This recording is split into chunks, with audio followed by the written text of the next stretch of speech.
Hi, I'm Christine Inserra, physical therapist since 1982. Today I'm going to teach you how to correct a functionally short leg by balancing your pelvis. This will help reduce wear and discomfort of your sacroiliac joint and your low back. It will also help smooth out your walking. You will also learn how to prevent some of the most common habits that cause joint wear and pain. Habits of a lifetime which will deform and distort your body. So what is a functionally short leg? A functionally short leg is a leg that acts and functions as if short, as opposed to a bony short leg. And there's usually two reasons for a functionally short leg. Either the soft tissue of the ankle, knee, hip, or pelvis allows the leg to compress and shorten when standing, and or the alignment from the neck, the first cervical vertebrae, all the way down to the pelvis, draws one side up and makes it short. And those, unfortunately, are usually due to how we use ourselves, those alignment issues. So today I'm going to show you a quick fix. How to fix and correct the pelvis when it's off balance, hopefully to give your sacroiliac joint and low back some quick relief. Obviously, it would be better if you had a comprehensive treatment from either an osteopath, chiropractor, or a physical therapist in which they loosened the muscles, adjusted your alignment from the neck all the way down to the pelvis, and got everything going together. But this should give you some symptomatic relief, and again, I always say, never let pain get out of control. Take care of it before it gets too high. All right, let me show you a few things. Okay, so here we have a pelvis. The last lumbar vertebrae attaches to the sacrum. We have one half of the pelvis, or the iliac. The other half of the pelvis, the other iliac. We have the sacroiliac joint on each side, and the hip socket, the pubic bone with a little rubbery cartilaginous spacer between. And the distortions in the pelvis can be a number of ways. If the subject lies on the table, often you will find one half of the pelvis rotated forward to one side. The other thing that can happen when there is laxity in the sacroiliac joint ligaments is that one half of the pelvis can slip upward. And then there is a forward rotation of the iliac. So it can rotate forward, and as it rotates forward, it draws the thigh and leg upward to make it short. So everything I'm going to show you in terms of the pelvic correction is designed to take each half of the pelvis and work it back to the center and balance it in terms of equal height upward and downward, and equal rotation. So here I have a skeleton to show you. A short right leg. And what I'm looking for is at the heel here on the right, which is your left, is up towards the head. And this heel is lower, and that's acting longer. This one is acting shorter. I can also check by putting my thumbs underneath the ankle bone and looking, and I clearly see that the right one here is up closer to the head than the left one, so that the right leg is acting shorter. And after the procedure, and sort of in between, I always check to see that the correction actually worked. Okay, so you can do this procedure either in bed or on the floor. You should always just have a small pillow underneath your neck so that you don't strain it. We begin with the legs flat. And I'll be honest, when I ask people to put their hands on the top of their pelvis, 9 times out of 10, people can't tell what the heck is going on. But I can tell that my right pelvis here is a little closer to my head. And so I know that I need this adjustment today. Okay? And if you don't know, well then just do it every 3 days. Now I know as a matter of fact that this leg is a little short and the left leg is a little long. And what I see is the best outcome is generally starting with the longer leg. If you don't know, then let's just say you start with the pain-free side. If you have a friend who can come and look at your ankles and see if one leg looks short to them, that would be helpful. But I'm just going to go ahead and start with my left leg, and I'm going to lace my fingers and place my hands, not on the kneecap, but on this little rounded bulge here of the tibia or the shin bone. And I'm not going to pull it up very high. I'm just going to meet my leg with my arms. And what I'm going to do is I'm going to push my shin in such a way that my leg is moving towards my foot. I'm not going to let my foot come up in the air. Okay? And what I'm going to do is I'm going to fight myself. Okay? Now, I don't want to do it with my arms really straight because then I'll start pulling on my neck. All right? So there's a little tiny bend. As I say, just meet your shin with your hands laced. Keep an easy bend in your elbows. And now I'm going to fight myself for 10 seconds. I'm going to push my shin into my hand and not let it move. Here we go. 1, 2, 3, 4, 5, 6, 7, 8, 9, 10. Okay? You didn't see much movement. But what's happening here is the hamstring is pulling on my pelvis and moving it into place. And now I'm going to do the same thing on the right side. 10 seconds. 1, 2, 3, 4, 5, 6, 7, 8, 9, 10. Clearly, I've got my other leg flat while I'm working on the adjustment side. The knees are not bent, they are flat.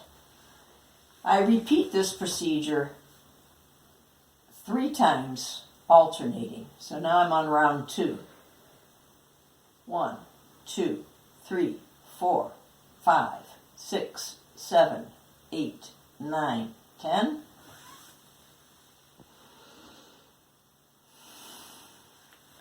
Round 2 on the right.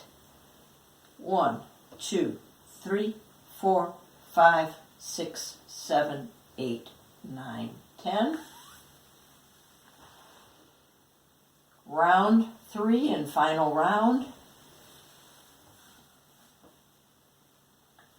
Push 1, 2, 3, 4, 5, 6, 7, 8, 9, 10. Round 3 on the right. 1, 2, 3, 4, 5, 6, 7, 8, 9, 10. Now I can guarantee you that you will pull and strain your hamstring if you do this too vigorously, which I did when I first started it. And so, please, don't overdo it.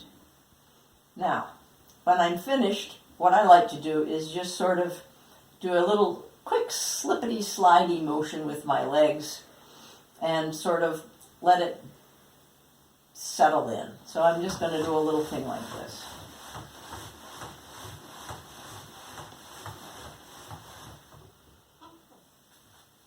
And my pelvis is now in a better alignment here. Next, I'm going to show you how to prevent creating the distortions with everyday habits. I've said this before. You cannot exercise your way out of acute pain. You cannot exercise your way out of and injury pain. But in this situation, if you've been taking anti-inflammatories for a day or two, which means traditional anti-inflammatories or homeopathic, you may be able to help yourself with this pelvic balancing exercise. I don't mean Tylenol, because Tylenol will not reduce inflammation and swelling. So, you may try the pelvic balancing exercise after a day or two of anti-inflammatories. Do 1 repetition on each side and decide if you're tolerating it, and if you think you are, repeat the procedure, alternating 3 times on each side. Now, there are some people who have ligamentous laxity, or overstretched ligaments, in the sacroiliac joint and up into the lumbar vertebrae area. And those people will not hold a correction very long. This could be due to an injury, habitually crossing one's leg and overstretching the ligaments, or it could be due to post-pregnancy ligamentous laxity. Now, the longer you've had this problem, the more times you've injured yourself, the less likely it is that your ligaments will tighten up on their own. If you've had it a short period of time and you're younger, it's likely that you may be able to heal them and shrink them up on your own. So I offer 2 approaches. So for the conservative approach, I would recommend that you massage the sacroiliac joint area daily. And here you're going to use your fingers fairly deep, all the way up and to the side of the area. And you may feel that it's a little lumpy and tender, but you'll go to tolerance. You can use lotion, your favorite liniment, or arnica product, whatever you like. Probably after your shower, so that it stays on you for the day.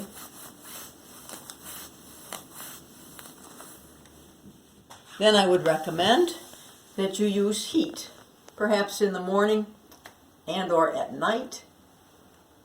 If you have pain that you rate 0 to 3, I recommend heat. If it's 3 or above, I recommend a cold pack until the pain comes down and you can transition to using heat. That will help bring blood to the area, to help bring the repair products and the healing to those ligaments. Now, in the morning, I also recommend, after your shower, that you lie back down and you do the pelvis balancing procedure I showed you earlier in the video. Then grab your lumbosacral support, or some kind of support. It could be a sacroiliac joint belt, which I don't have to show you, but I would put it on under your clothes if you're going to be seen in public, and I recommend wearing it throughout the day. You could take it off for periods of time, and I recommend wearing it lower than you might think. Most people kind of put it up here in their waist, but I suggest that you put it down lower so that the edge ends right about here where your hip bends, so that it doesn't dig into your thigh. Put it on firmly. This belt has extra little straps if you want to use them to tighten them up even more. But you don't have to have it on that tight, especially if you're going to be eating. If you do take it off during the day, I suggest that you lie back down and correct your pelvis again, and then when you want to put it on, replace the corset. I do not recommend sleeping in it because you just won't be very comfortable. So, the corset will help hold the pelvic correction. And I will tell you this, that ligamentous laxity and the healing of an injury can actually take 6 to 8 months. So you may be looking at quite a time of jollying this along and supporting yourself. Compression shorts can also be a more comfortable option when light support is needed. So some of you might be thinking, well, what about exercise? And exercise is a great idea anytime there's been an injury and you need to re-strengthen the area. But you have to take it little by little, step by step. So the first step when you're having a little bit of pain is to do light isometric contractions. That means no movement, just tightening exercises. In the lying down position, face up, side lying, and maybe prone. Then you can progress to more active and core engaging exercise, again though, on the floor or in the bed, lying face up, face down, or on your side. The next way I would progress is to do the core and active exercise lying on either a ball or the bed so that you're on your knees lightly, not putting much weight through the pelvis. I would progress then to hands and knees if you are able to be on your hands and knees. And then lastly, progressing to the core and active exercises of the back and hips in standing. And the reason is that there is a shear force going through the sacroiliac joints and through the low back in standing, and you want to wait until you're stronger and you have less pain to do that. Now, you can wear any of the supports that you choose during this exercise progression, and then see if you can tolerate the exercises without the support. Having said that, ligaments cannot be replaced by muscle strength. The job they do cannot be replaced. And so, if you are finding that you are having more episodes or re-injury, then you may consider the option of ligament building injections. However you've chosen, if you are doing well and you've healed well, know this, that after you've had an injury, those areas are still a little vulnerable. And if you are doing things like gardening work or housework or snow shoveling, you may want to wear your heavier support during those activities. Please look for my up-and-coming videos on core and more on the floor, as well as core in sitting, core in standing. So the second, less conservative approach would be to have ligament building injections. Not cortisone, but ligament building injections in which the doctor uses an irritant in a solution and peppers and injects the whole area of ligament. It causes a controlled medical microtrauma that enlists the body to repair the ligaments and lay down new collagen, elastin, fibrinogen, brings blood to the area, and it heals the ligaments layer by layer. Now, you need a round of injections once a month from anywhere between 4 months to 8 months, but it's more of a biologic repair. I recommend the people at Caring Medical. There is an office in Oak Park, Illinois, and an office in Fort Myers, Florida. People travel from all over the world because they are the premier joint regenerative medical practice in the world. I highly recommend this medical practice. I've had considerable work done and has been very successful, and I've referred a lot of patients to them. Now, it's very important that you watch my next video because I'm going to go over and teach you how to prevent the distortions and deformities that come with a lifetime of destructive habit patterns of movement, sitting, and standing. As always, I thank you for your time and for listening. And if you found this video helpful, please subscribe, please like, leave comments. Till next time.